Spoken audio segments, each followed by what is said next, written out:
Hello friends, आरवला बाहेर फिरायला खूप आवडतं, तर आम्ही इव्हिनिंग वॉकसाठी आलो आहे. मागच्या व्हिडिओमध्ये आपण बघितलं होतं, आरवला गीच खूप आवडले होते ते पक्षी. आता त्याला तिथं तेच दिसले आणि ते दिसल्याबरोबर तो लगेच आवाज करायला लागलाय. इथे घराच्या समोरच असे पक्षी खूप छान फिरत असतात आणि जसे त्याला दिसले तो लगेच त्यांच्या मागे धावायला करतोय, त्यांना खूप आवाज देतोय. तुम्ही बघू शकता किती छान दिसतायत. तर आणि आम्ही इथं असंच फिरायला जातो तर इथे छान असे घराच्या समोरच दिसतात पक्षी.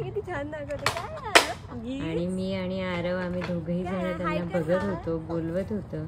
मधात माझी फ्रेंड आली, मी तिला पण हाय म्हटलं. चला बाय.